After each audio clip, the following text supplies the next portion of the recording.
Welcome to This Happened Once Before, a conversation between generational Phish fans. I'm your host, Bill, and this week I'm joined by Isaac, who's new to Phish, but has made the most of that time seeing them already on both coasts. We discuss how he got into the band, what he loves most, and then we dive into this week's show from July 13th, 1994, Big Birch Concert Pavilion, Patterson, New York. Thank you to Isaac for making this a great conversation. He brought thoughtful answers, creative insight, and even stats. What else could I ask for in a conversation? I'll share my thoughts on Isaac's show suggestion before next week's episode. In last week's episode, Ivy recommended I listen to 10-14-23 United Center, Chicago, Illinois. After looking at the set list, I realized this is the show my first guest, Joseph, attended for his first Phish show. So what a cool honor it is to share in the show that two of my guests have already attended. Ivy was spot on with this choice, and Joseph got a real treat for our first show. A tight, straightforward first set with treats like Way and the new stellar song More. But the meat of the show really lives in the second set with plenty to get fat on.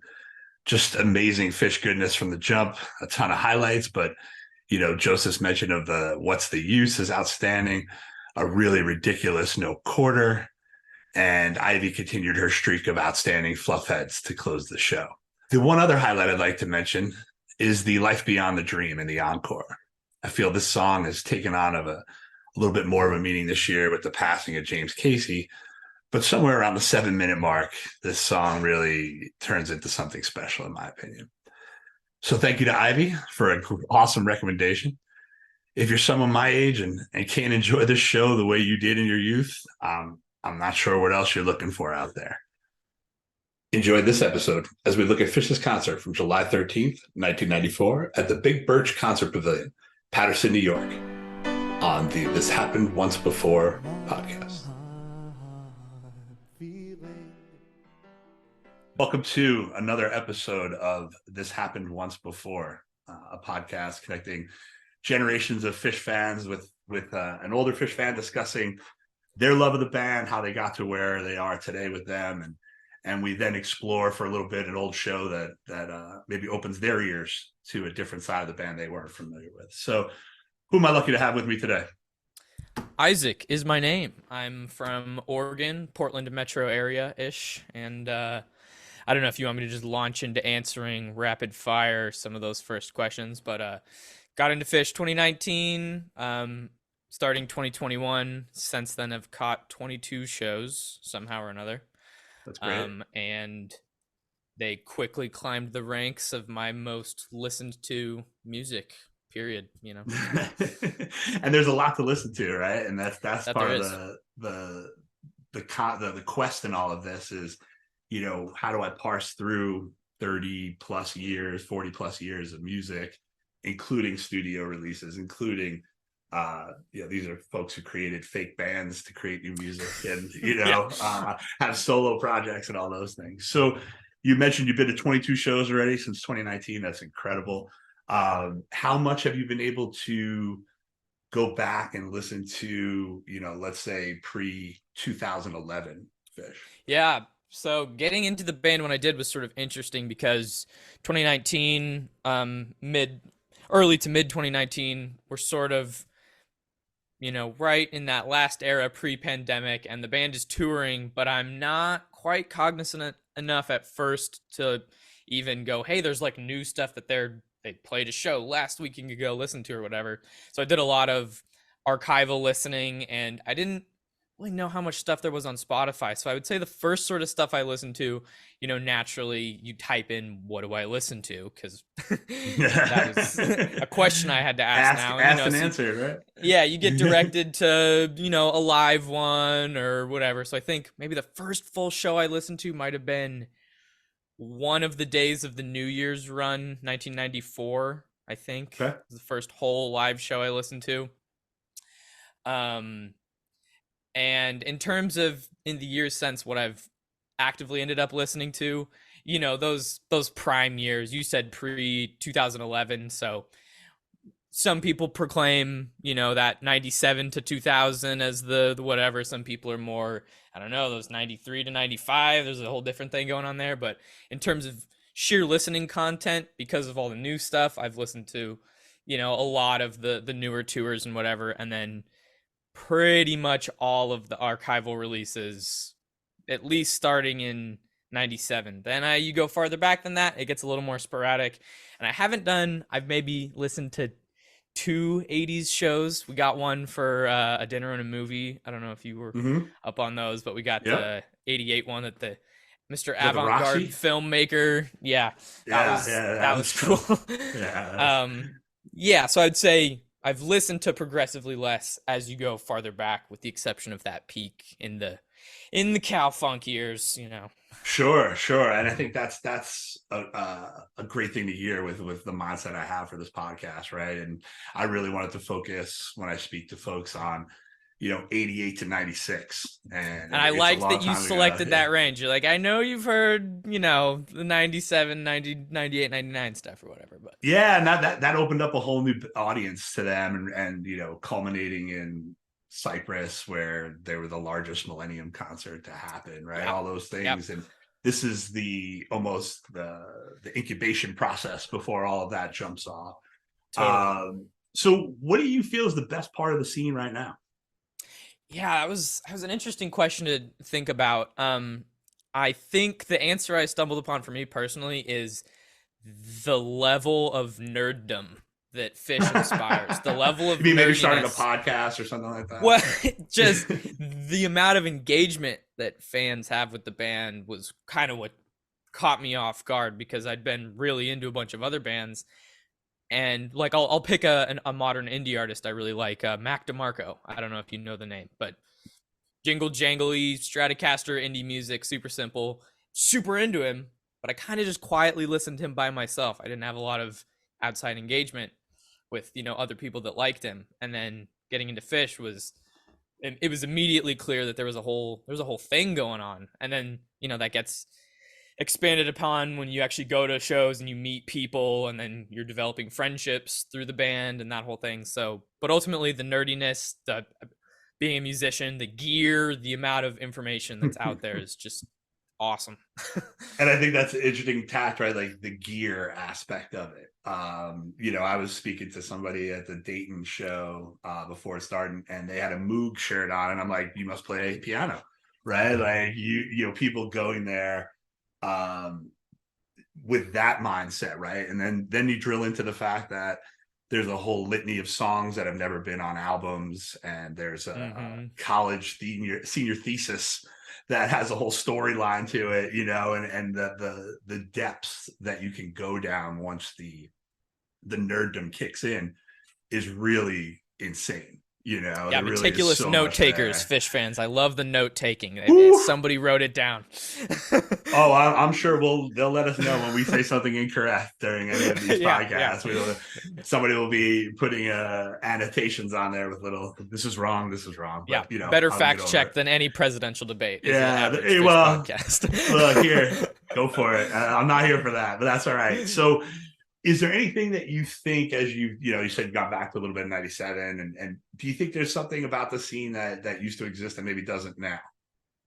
I had two thoughts. The first thought I had was, well, I wasn't there, so you'd have to tell me, because I don't know. But then I thought about it a little more, and I think it's the natural thing of their arc of being a band in that first real leg where they're playing pretty consistently, 88 to 96 kind of your range. They're really kind of stepping up the ladder of how much attention they're getting. And I think the thing scene wise that's different is Phish is they've gone through many cocoons and metamorphoses at this point, Yeah, well and said. they feel sort of stable now. They feel like they've kind of landed on where they're going to write. And naturally, I mean, they're in their mid 50s at this point. They've all got, grown or growing children and the whole thing.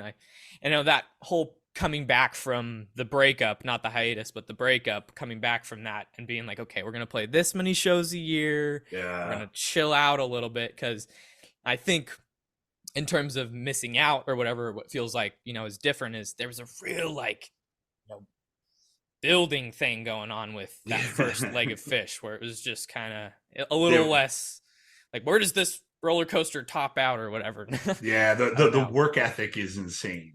Yeah, just that young, just Yeah. so many shows, just Every yeah, night we're going to be in a different place. And I think, when I went back and listened to this show, I was making a note today about, I think it was the sample in a jar. And I'm like, this sounds so new. Like, how many times have they played it up to this point? Right. And I go sure. back and look, and it's like, they were playing it almost every night over the summer of 94. And then you see they're playing Yeah, almost every night in 94. And you're like, oh yeah, man, no wonder. yeah, So yeah, building up that fan base, as someone who was there at the time and got to witness it firsthand, it was exciting, right? And I think no matter what, though, there's always FOMO, because even though I saw a show in 93, there's always somebody, well, I saw him in 91, I saw him in 88, right? So somebody's always sure. there before you get there, unless you were like Amy, like the first fan, right? It's the only way Yeah. to be there.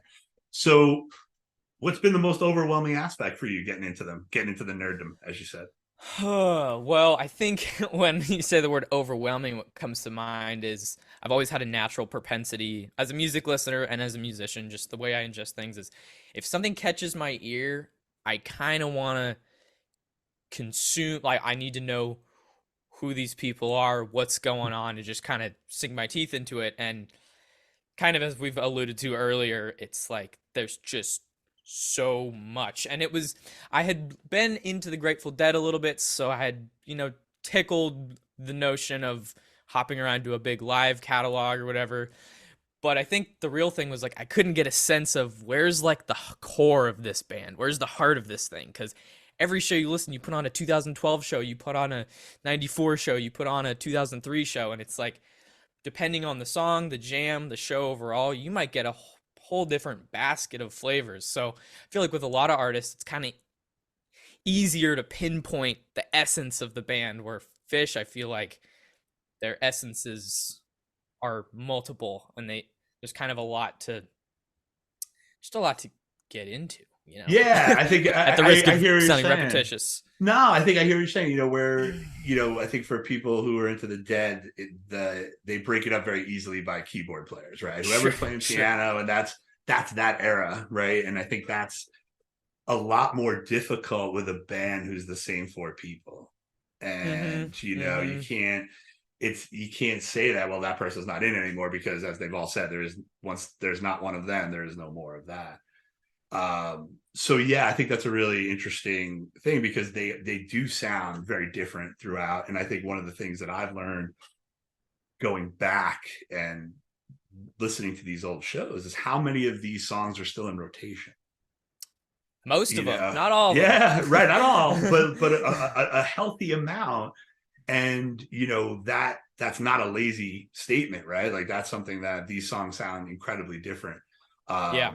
today than they did, even on the show we're going to go through today. I think uh that's a super interesting thing to me is the evolution of the treatment that they give certain songs, and that can change tour to tour, certainly year to year, definitely decade to decade. I was having that thought listening to Split Open and Melt. I feel like that's a song that's very much tied to its era in terms of what it ends up sounding like. And I like the 94 melts. There's quite a few of them, and the ones I've heard, I like the tonalities they get into. Anyway, there's a getting lot of slightly sense of specific urgency. there. No, yeah, and well, there happens to be one of those in the show that I think we're going to wind up talking about too, so That's that makes closer sense. of set one, is that? Correct, yes. So before we get into that, I one of the experiences that I've always enjoyed, and it sounds like you did as well, is when we do get to go to these shows in person, and we're not couch touring, or beating up re-listen on our phones. Sure. We have these conversations with folks in the lot, or at step break, or before the show, before the lights go down, about their experiences with the band, right? So with that in mind, I put together what I'm jokingly calling a Proust-like questionnaire for a Phish fan. So, bear with me on this. I'm gonna throw some questions at you rapid fire, and first thing that pops in your head, feel free to shout it out. First Phish song you ever heard? Gumbo, followed by Wilson and AC/DC Bag. Okay. Where was the first show you attended? That would be Gorge 21. Okay. Favorite show you've attended? Now that one was tricky. I got it down to two.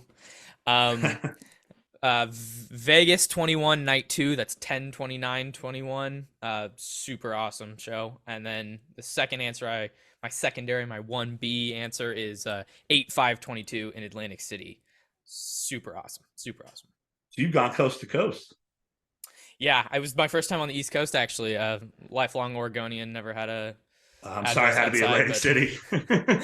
well, I also got Not representing Alpine, the which best. I stopped by New York City, Okay, all went right. up to Alpine too, but yeah, Atlantic City it's a whole thing down there. It's a thing. Yeah, it's a thing. It's a thing for sure. What's your favorite show that you listened to that you didn't attend? Now that question, I was like, he's kind of just sneakily asking me my favorite show of all time. And that answer, man, it changes. For a while, I wouldn't have hesitated. I would have said 7/22/97 Walnut Creek. Sorry, I didn't mean to breathe into the mic there, but really Deserved it. just top to bottom, some of my favorite playing that Mike song that they do. Super inspiring musically. But there's a lot of shows that at different times there's Bomb Factory 94. I love that show. And then there's a 2011 show, Gorge 2011, night 1 or 2, 8/5/11. Fantastic, super dark, weird theremin gnarliness. Awesome. So that's definitely not one show, but that's the most I can narrow it down. And what's the one you most frequently recommend to somebody to listen to? I would say that 8/5/11 show is the one I throw out because I don't know. There's a lot of discussion about coming back in 2009. When did they really get it back or whatever? And people point to things like the Tahoe Tweezer as a jam that kind of felt like we're into a new exploratory free era for the band. But 8/5/11, I definitely feel that way about. And I also recommend 7/28/17, Baker's Dozen. I think it's the Strawberry Night. A lot of people shout out the Chalk Dust, but the You Sexy Thing into Mercury is just beautiful. Mercury's been one of those songs in my head lately. That's funny. Heck yeah. I'll have to go back and listen to that. What song you hooked on right now? Foam. That's what I had down for that one. I hadn't listened to a ton of Foams because it's definitely one of those songs that, I mean, every few years bust out these days because it's not super. I think they might have played it a little heavier last year than in the past, but super technical, super awesome, very, very fishy. Yeah, and I think you pointed something out there. That's a song that, though still is played today in some capacity, was something that was in heavy rotation for a long time. Runaway Jim into Foam was I don't want to call it a staple set one opener, but sure, you knew what was coming, and I think yeah. That's an interesting thing because that really is an intricate number. That hearing it in this show again, I have some interesting thoughts on when I listen to it again. What's your favorite studio album? That one was a little tricky. Ultimately, I had to think about it not in terms of the album with the highest percentages of songs that I enjoy when they play them live, but more as a whole, the best album. I'm going Rift for that one. Just the concept and the story that it tells, and then the actual song content. Some all-timers on there, some Hall of Famers, as they call them. Yes, there you go. I like that. Hall of Famers, yeah, that's awesome album. There's a bunch. There's a handful of Hall of Famers then on that one. Yeah, for sure. Where's a venue you would like to see them that you haven't seen them yet? So the way you worded that question on here, you said, where in the world would you want to see them? And so I answered that two ways.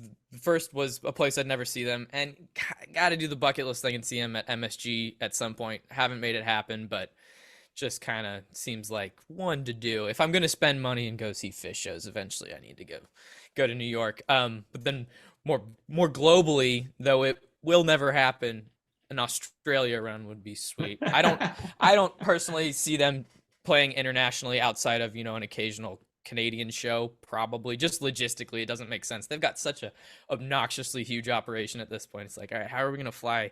What is it? 18 semi trucks? Yeah, stuff. yeah. But in any case, MSG, got to do it one day.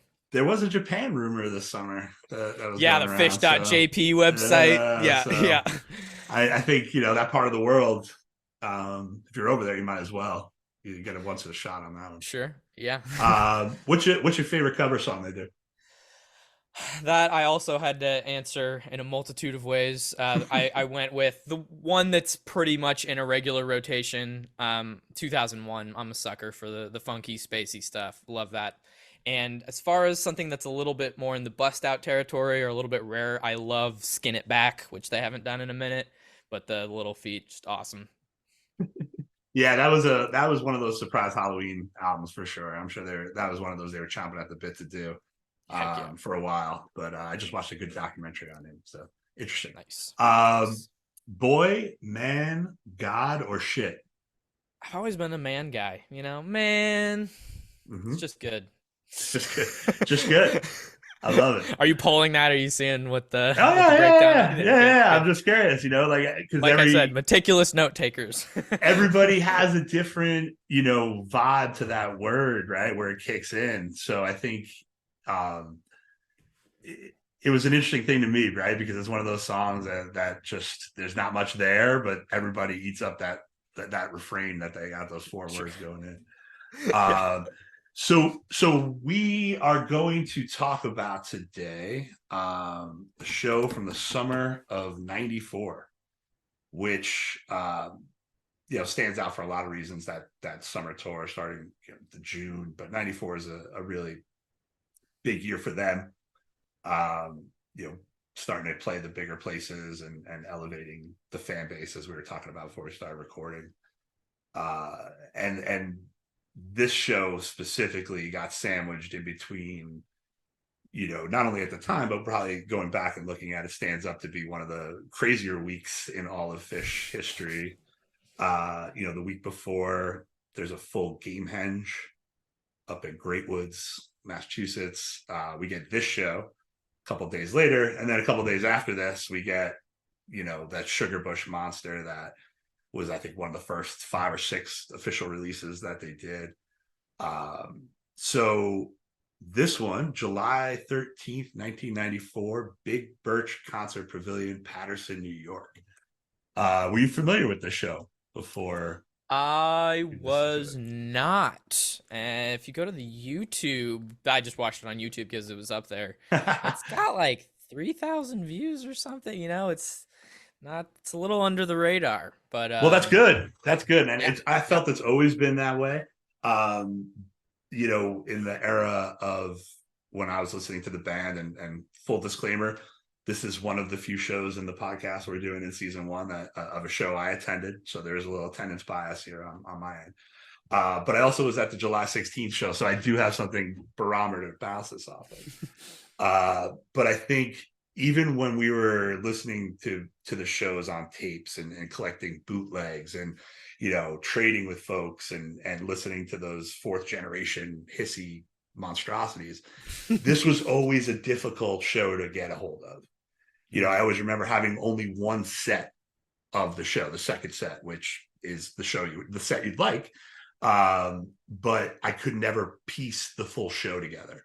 Mm. So now where we have all this, and that's why I laughed when you said YouTube and re-listen and all of these places, we could go and hear it from beginning to end in a way that was almost impossible to do at the time. Yep. No physicality on my part, no effort, just type and see what pops up. Yeah, and see what pops up. And I think that's where, nobody would seek this one out. I think this is not someone that people are like, oh yeah, that's the show.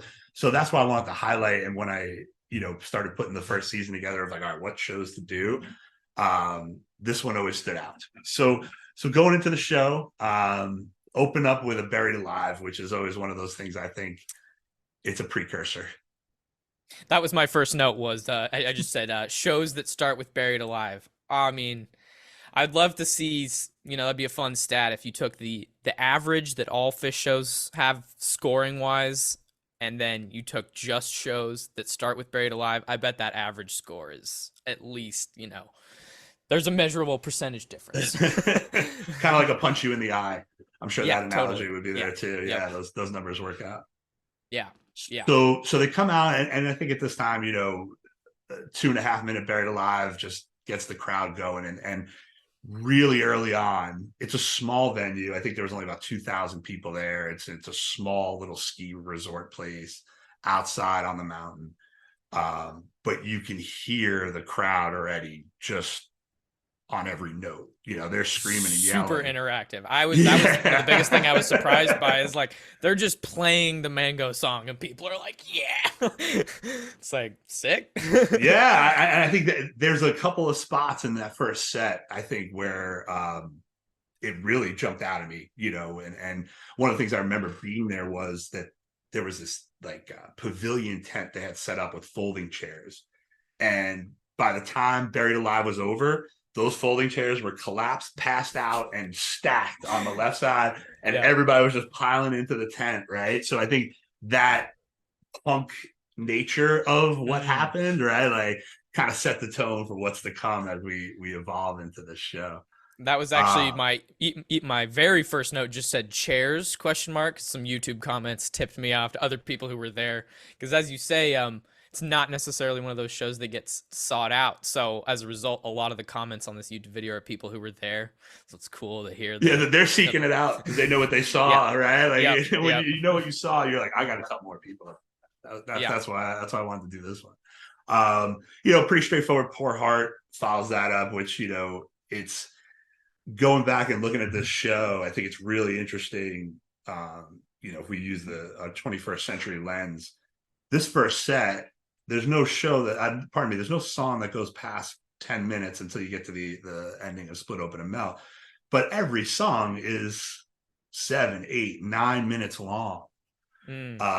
Which I thought was really an interesting place where they were at this point, because everything was played really sharp, and as we go through that, and I think that first comes up in Sample.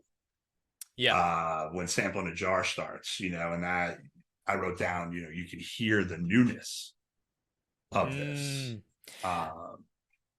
That was, I had a similar note for Disease, and I looked up just for fun and counted. This was the, I believe, 42nd Disease ever played, which debuted 12/31/93. So in between those 7 months since the song debuted, they played it 42 times, which is just kind of crazy to think about it, because it was that same sense of Disease hadn't, as I was alluding to earlier, songs, their role changes, and now Disease is like, you can count on probably at least a 15-minute Disease, maybe as long as half an hour. This was very much sharp, punchy solo, Trey just cutting into it, some nice tension and release, but concise, and they get back to the ending, and then it's on to the next thing.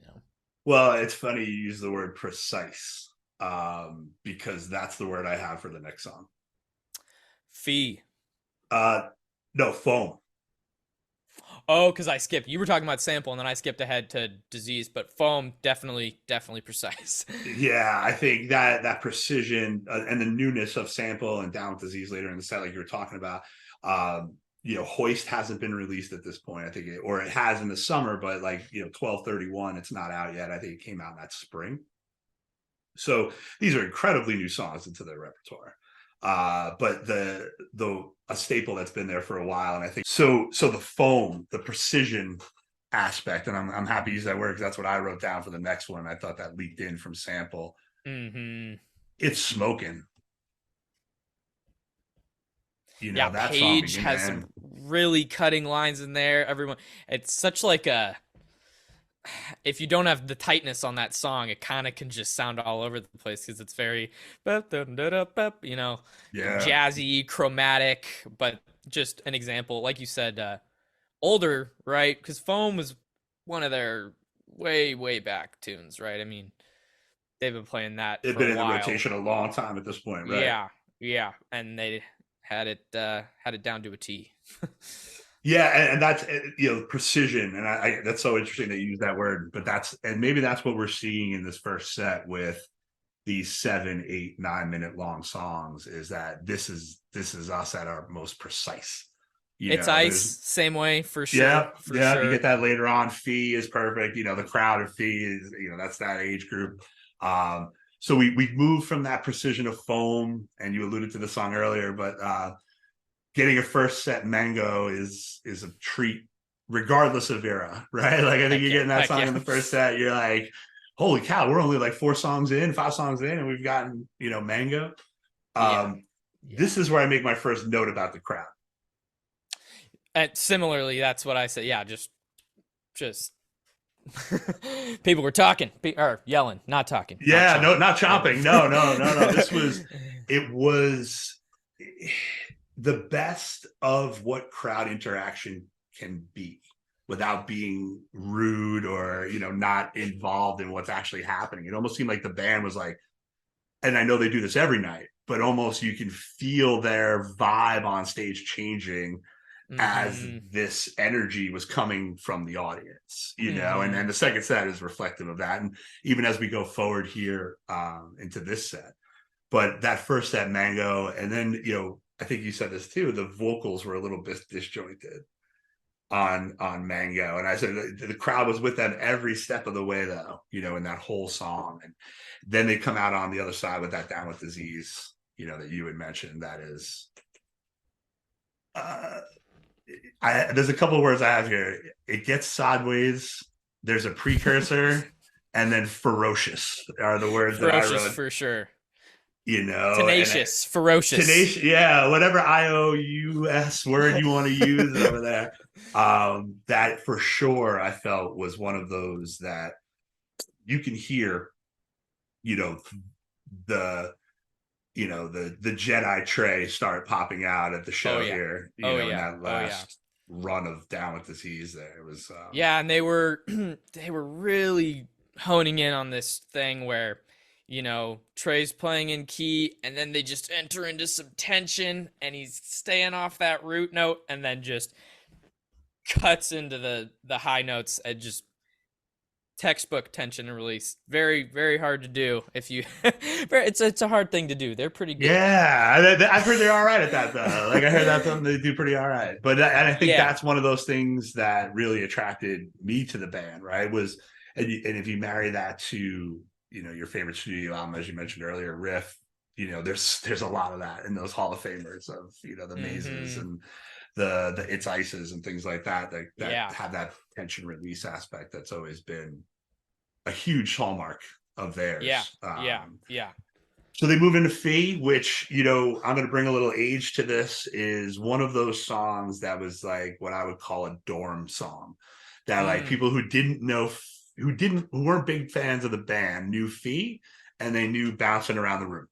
Mm. So, this would have been as close as you're going to get to like a college radio type song, even though it's Sure. older than them. But you can almost hear it in the crowd, right? Like they are excited to hear it.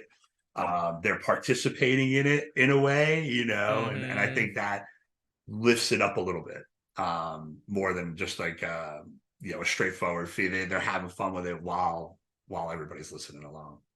Totally. Yeah, and to your earlier point, it absolutely does inform the band's playing what kind of energy they're getting back. And, if you're getting the crowd stoked on, a simple, concise song like Fee, and there's the people who are there want to hear that, it kind of informs.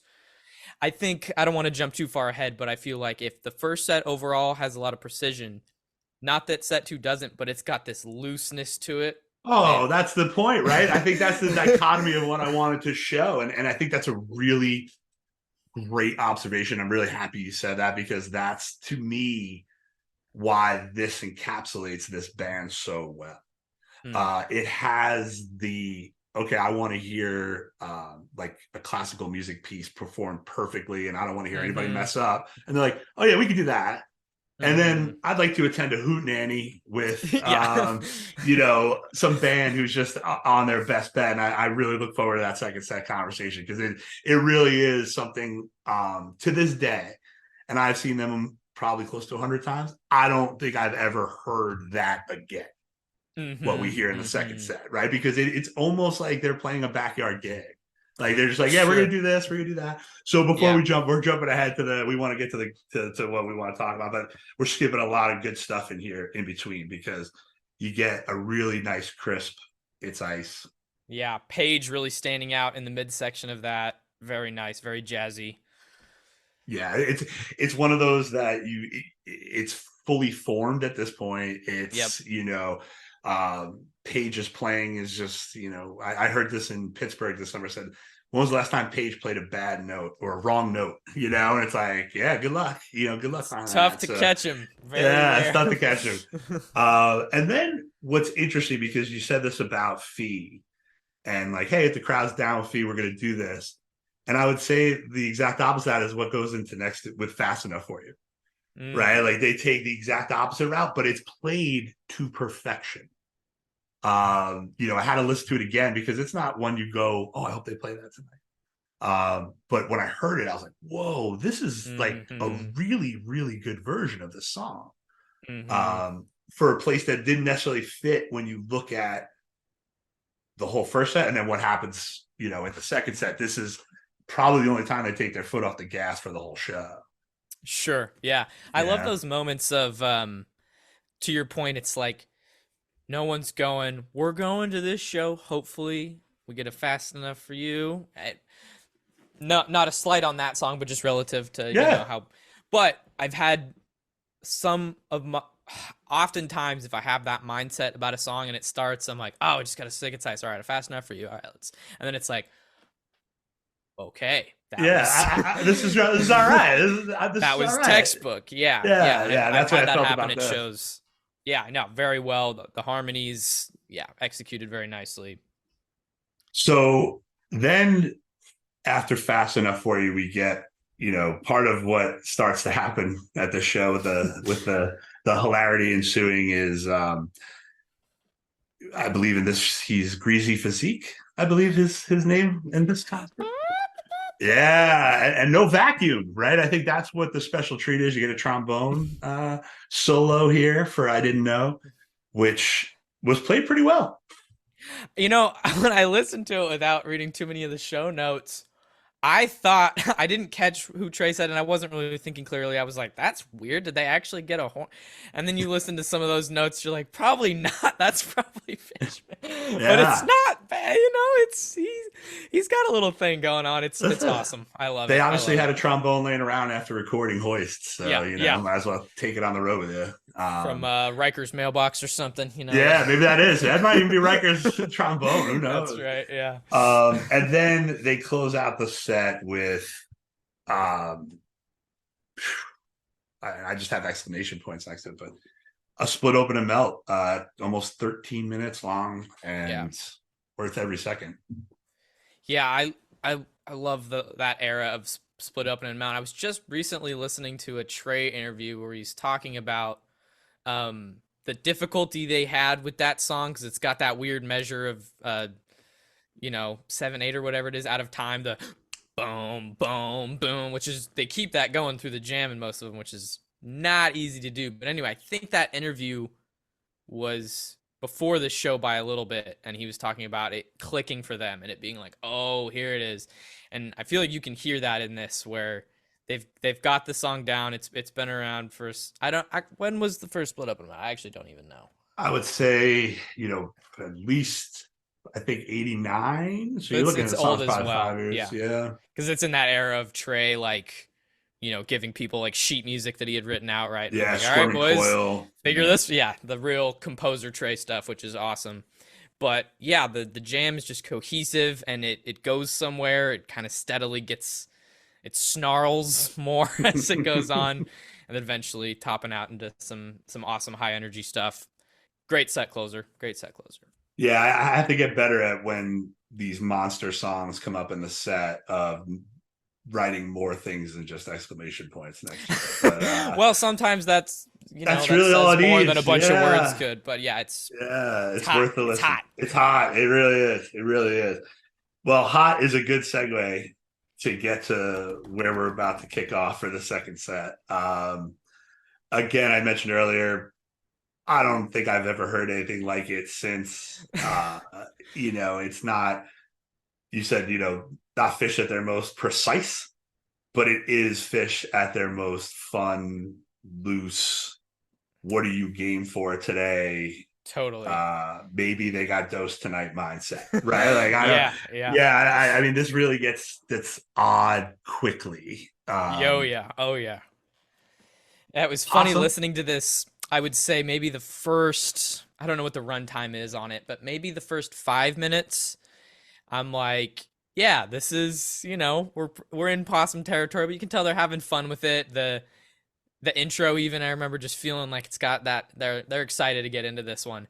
And then at some point, you know, the train is chugging along and it starts weaving. I listened to this at work for the first time and I was just like, whoa, they're giving this one the runaround. And I can't talk about it without mentioning what might be my favorite part, which is the awesomely botched ending where they just don't hit it all together and then they all possum, Yeah, and then oh Mike that hits this little oh, gets solo with it is awesome. and I think that's I have it written down later on because it does rear its ugly head here, but that kind of kicks off the hootenanny of the night.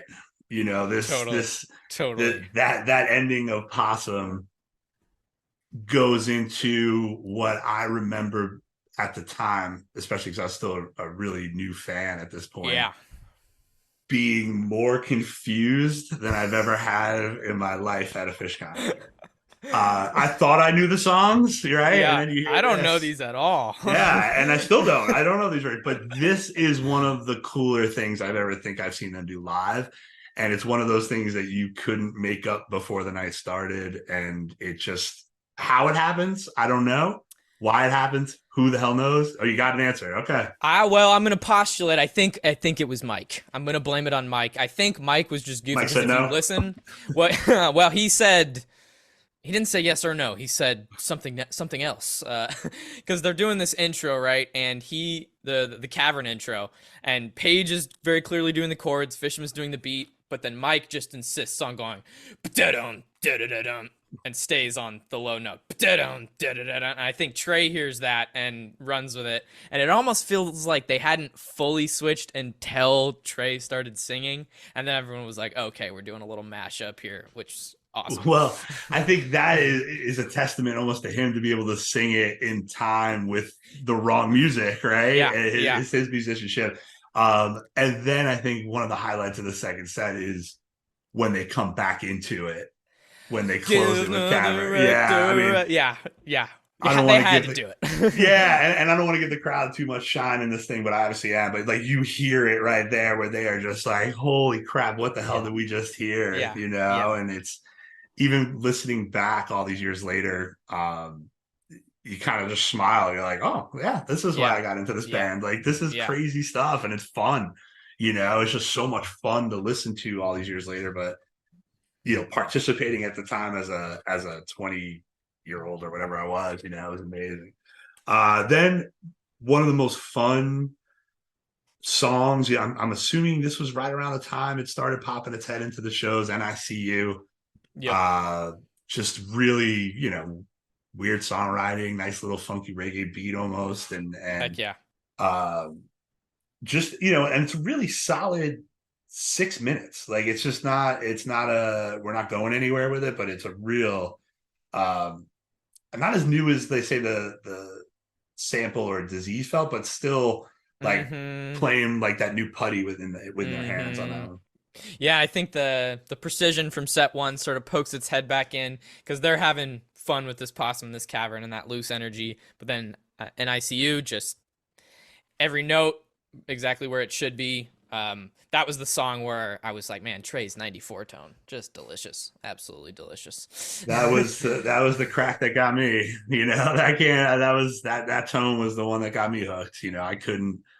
You know, his evolution is amazing. You know, all their evolutions as artists is amazing. But you know, that initial tone and that energy level that they used to play Yeah, with at a million yeah, miles an hour was something else. yeah. Um, Mike also very growly, bitey tone, much more aggressive. yeah, and I think what's interesting is that's a point where you know the crowd is the audience, Phish audience as a whole, Mm, was asking for a louder mic. Yeah, you know, turn them up. Like that was that point in the band where like, okay, cool, we love the Guitar Hero guy, but hey, there's someone else who's really good here. We can't hear him. yeah, yeah, You know, and how much of that is him trying to stand out in that mix, right? Like where he's playing that nasty stuff and he there's some nights where nobody plays anything more interesting, in my opinion. I would agree. I think I mean, on the list of things I love about the band, that one always stands out, is that a given night, anyone can be the MVP. And different eras have more consistent MVPs than others, but it really is the case that, walking out of a show, you could have been like, man, Page tonight was just ridiculous, or whatever. Fishman, there was a show, man, Dick's, I want to say it was night 2. Fishman was just playing some stuff that, again, you walk out, you're like, well, I've listened to a lot of Phish, and they've played for a while, but I've never heard anything quite like whatever that does. Yeah. And then I think we move into what, I'm looking at it, well, 1, 2, 3, 4, 5, back into it. So it's like, it's not very long, right? It's not a very long tweezer, segue fest. Yeah. But it's an interesting one. Very interesting. Very interesting. A few months after the notorious Bomb Factory show, right, which is maybe the most famous like a month later. Fest. Yeah. So they were having fun with that sort of, we know how to jump back into A and do the tweezer riff in between stuff, and it's really fun. And I'm looking at this, right, like, I don't think this one's been replicated. Like a tweezer, Julius tweezer, Big Black Furry Creature from Mars tweezer. And that, I think what I listed as the highlight, let me go back to my notes here. Tweezer Fest. Okay, so coming out of Julius, going back into tweezer, Fishman does this, pulls the tempo fast, then slows it way down, then speeds it back up again, which was just super awesome. And then super bluegrassy intro into Big Black Furry Creatures from Mars. And I think the highlight for the whole show for me is coming out of Big Black Furry Creatures from Mars back into tweezer is just, they're just screaming, Yahoo! That hootenanny. Yeah. Just like, they're like rock and roll cowboys up there. It's just well having so much fun, goofing off. And I love they're simultaneously taking the music seriously and themselves not. I know that phrase gets passed around, but just really embodying that, like, well, we're up here to give you a good show, but also to, like, fuck around and have fun, Yeah, entertain and art, right? I think that's something the band transcends in what they try to do, right? Whether it's, putting the money back into their equipment, like you mentioned earlier, putting the money into, CK's rig or treating the audience, to those special things they do at New Year's Eve or, Mexico, but things along those lines, I think that stand out more than any other artists. Maybe T Swift might be the only other one that cares that much about their fans, right? Like, I was hoping her name would get mentioned in this podcast. Has she popped up in everyone yet? So no, not yet. But I think there's a fair analogy of love for their fans, for the people who got them there. Sure, yeah. One of the notes I had here, and I figured this was going to be an age thing. In the tweezer, there's a little Woody Woodpecker tease. I did catch the Woody Woodpecker tease. I had to look up what it was, but I'm like, oh, Trey just played some. What was that? Yeah, why did the crowd just applaud and like go crazy that day? Yeah, so like it's a real quick little Woody Woodpecker tease. I got the note I have here is the hootenanny bluegrass Big Black Furry Creatures from Mars. Yeah, awesome. Just insane, right? Like, I think I've seen them where Trey's running around the stage screaming it, but like this one. This one took a direction all its own and probably hasn't been replicated in that sense since. I don't know if it could be, to be honest with you. Yeah, I love it. Back into tweezer, they wrap it up nicely coming out of there. Doesn't feel too forced, but it's a nice way to close that little suite that you get. And it gets buried in the craziness there. And I might have mentioned earlier, and I apologize, but that Julius is ferocious that's in there. Yeah. That's not it's a new song. I mean, there's 3 Hoy songs in this, right off in this show. So you them could poking just those just nailed high energy, guitar centric little moments where we just get it's very. There's not enough superlatives there. It's nice. It's awesome. It's great. It's lovely. And then they go into Mound, which I think, back to your point about, hey, look what we could do when we want to be precise. And it's interesting that the riff songs are the ones that really play the role besides NICU on this. Well, it's Melt. Yeah. Yeah. But I think this is one where another interesting one I thought with the crowd was the clapping at the end. And I had that note too, that nice. Yeah, in time, which is really amazing. That was great. Yeah. Usually you don't get a Phish crowd in time for the most part, but they were in time, and I thought it was like it felt organic, like very organic to the moment. Totally. Like people were like, I know what clapping happens here, and I'm going to do it. Um, the precisest moment of the second set happens here. Slave is perfect, I wrote. Yeah, that's an era where you're kind of hard pressed to find a slave that doesn't at least make you go. That's about how that's done. Yeah, right. That's well said. Yeah, that's a good point. I it has its own life and it's taken on its own thing, and I think but this one, because it's become such a show closer, and it's just that everybody's like, all right, now we know the night's over. It didn't serve that purpose here, but it did serve the purpose of being the longest song other than that crazy possum that started the set. Sure, yeah. They're bringing it back, that slave, and I thought just incredibly well played. No miss, no, just to your point, a perfect 94 slave. Heck yeah.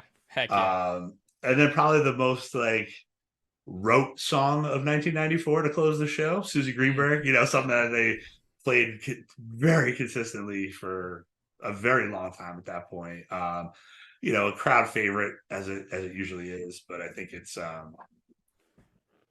one that it does close this show well. After that takedown of Slave, it leaves everybody with that energy that kind of existed from the beginning of the show. That we're not going to end on a nice little calm note. We're going to leave you sure more.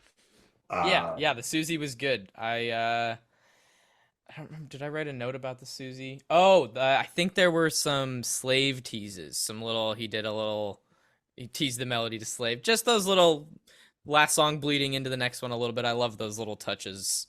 Yeah, me too. I just, it's what makes it worth listening to over and over again, right? Like the things you missed the first 37 times you heard it, Yeah. you're like, Yeah. Oh, whoa, I never, or somebody says it, or they know music better than you do, and you read a note online, like you said, and like, oh, that's a Santana song that, they're teasing right there. You're like, I had no idea. Yeah. I thought Trey came up with that, man. Yeah.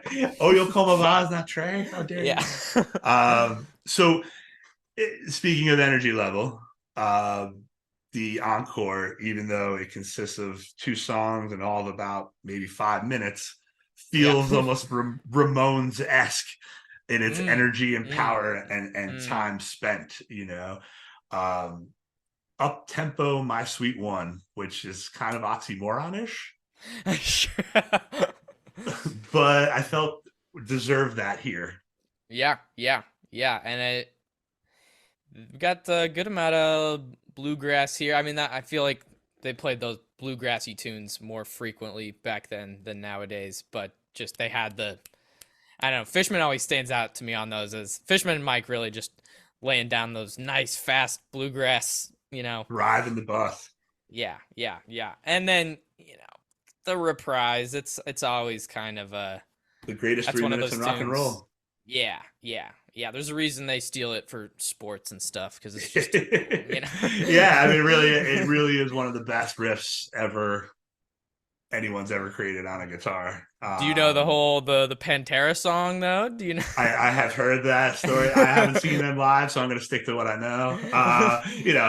Zeppelin with the Stairway to Heaven thing. It's there's only so many notes this thing can make, but yeah, I'm of the camp that I think it was a coincidence, but listen, Darryl was an amazing guitar player in his own right? Like yeah, he was totally. a fantastic guitar player.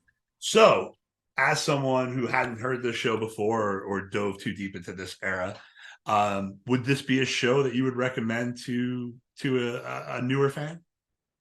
I was thinking about this. I'm like, when do I interact with newer fans? And it's usually people who I've yanked and pulled into the sphere, my friends, whom are mostly, my age-ish. But I think the answer I give is it depends on the person. It depends on the friend, because one thing I've come to, feel about Phish is people can have such different appreciations for what makes them a band that they really like. And I have a buddy who he's a drummer friend of mine, and we play a lot. And it was funny, what caught his ear initially was songs like Ruby Waves and Mercury and Steam, sort of this newer sound, right? So then you pull him into the shenanigans of the 90s, and he's a little like, whoa, what's going on? I'm not saying he wouldn't like it, but it's different than I have another friend who I got into Phish, and he's all like, man, that's as good as it gets. So I would say generally, yeah, it's just too fun of a show not to recommend. But that being said, people like Phish for a lot of different reasons, and this show checks the marks for some folks. I count myself in that, not for others, but that's every show, I think, at the end of the day.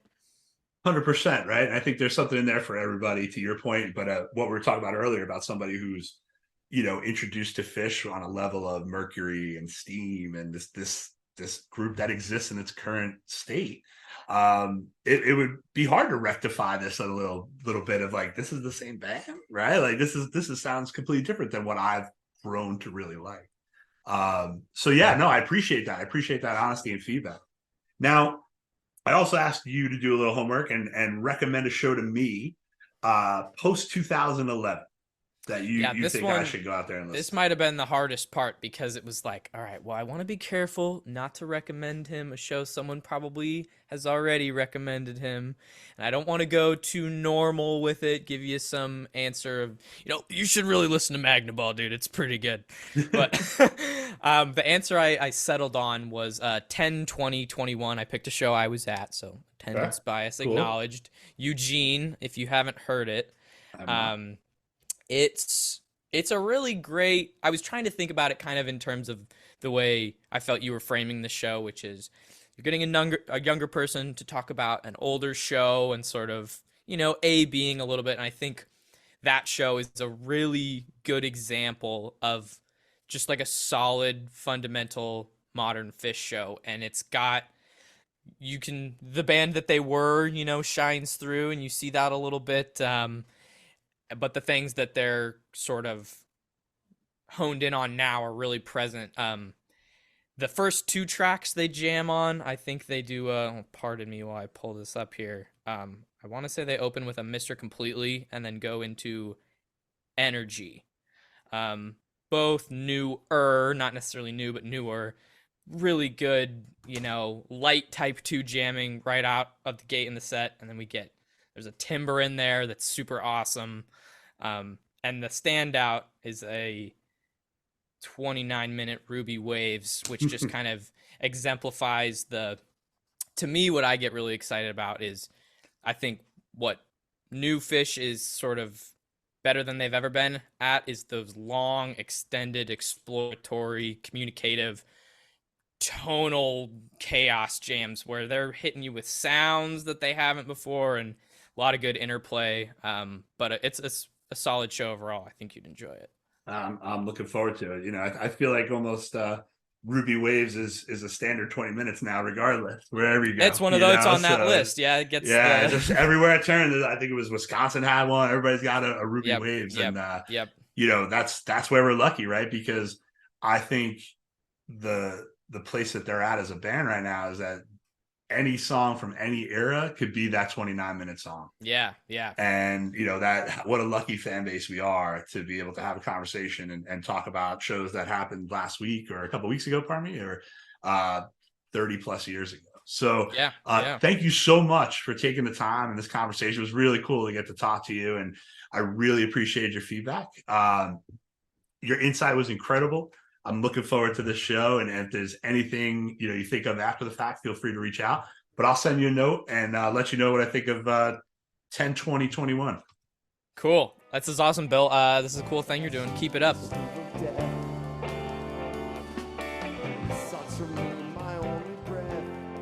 Thanks for listening. If you're an older fan who'd like to recommend a show from 1988 to 1996, or a new fan who'd like to be part of an upcoming episode, email the show at happenedoncebefore@gmail.com. Again, thanks for listening, and I hope this happens once again.